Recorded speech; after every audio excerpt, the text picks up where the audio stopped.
నమస్తే మిత్రులారా, మనం 2026 ఏ ఇయర్ లో ఉన్నాము. అయినా సరే మీ పేరు వినగానే మీ కులాన్ని గెస్ చేసే వాళ్ళు ఇంకా ఉన్నారు అంటే మీరు నమ్మగలుగుతారా? ఇది నమ్మశక్యం కాని నిజమే, కానీ ఉన్నారు. నమ్మశక్యం కాకపోయినా ఇది అక్షరాల నిజమే మిత్రులారా. అయితే కుల వివక్ష పోయిందని మనం ఎలా అంటాము? మన దేశం చాలా మారింది. టెక్నాలజీ, ఎడ్యుకేషన్, లైఫ్ స్టైల్ ఇలా చాలా ఫాస్ట్ గా డెవలప్ అవుతుంది మిత్రులారా. కానీ మన ఆలోచనలు కూడా అదే విధంగా ఫాస్ట్ గా మారాయా? కానీ మన ఆలోచనలు కూడా అదే వేగంతో మారాయా? కుల వ్యవస్థ కొత్త రూపంలో ఇంకా మనతోనే ఉందా? ఇంతకు ముందు కాలంలో కులం అనేది ఓపెన్ గా ఉండేది. వేరే గ్లాసులు, వేరే ప్లేట్లు, వేరే వీధులు, కులాన్ని బట్టి గౌరవం ఇలా ఉండేవి.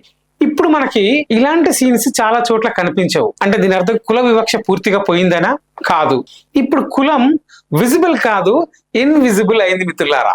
జాబ్ రికమెండేషన్ లోను, మ్యారేజ్ అలయన్స్ లోను, పాలిటిక్స్ సపోర్ట్స్ లోను, సోషల్ సర్కిల్ లోను కులం సైలెంట్ గా వర్క్ అవుతూనే ఉంది మిత్రులారా. చాలా మంది అంటారు మేము కులం చూడము, గుణం చూస్తామని. అది ఎంతవరకు కరెక్ట్? మీ ఇంట్లో పెళ్లి టాపిక్ వస్తే అరే పెళ్లి దాకెందుకు, ఈవెన్ ఫ్రెండ్స్ లో కూడా కులం చూసే వాళ్ళు ఉన్నారు ఇంకా అంటే మీరు నమ్మగలుగుతారా?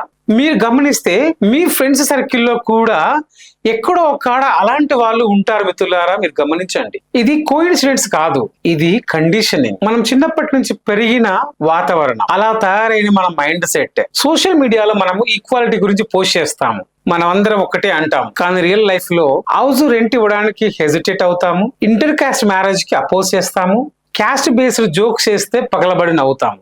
ఇప్పుడు చెప్పండి మిత్రులారా, మనం ఈక్వాలిటీని ప్రాక్టీస్ చేస్తున్నామా లేక పర్ఫామ్ చేస్తున్నామా? ఒక మనిషి లైఫ్ లో బిగ్గెస్ట్ పెయిన్ ఏంటంటే తన ప్రమేయం లేకుండా, తన ప్రమేయం లేకపోయినా సరే తాను బాధను అనుభవించడం. కులం మనిషి చూస్ చేసుకునేది కాదు మిత్రులారా. కులం ఈ కులంలో నేను పుట్టాలి, ఆ కులంలో నేను పుట్టకూడదు అని మనిషి చూస్ చేసుకునేది కాదు. కానీ ఆ కారణంగా, కులం కారణంగా మానసిక ఒత్తిడికి లోనై అవమానించబడితే అలాంటి అవమానాల్లోంచి వచ్చినవే ఎస్సీ ఎస్టీ అట్రాసిటీ కేస్.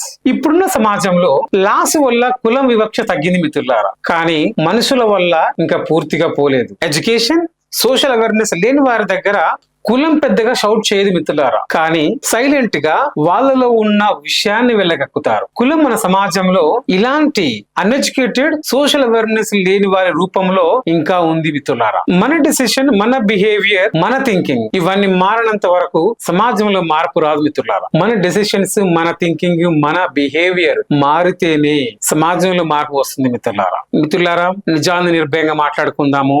మీరు నాతోనే ఉండండి. నమస్తే మిత్రులారా, ఉంటాను.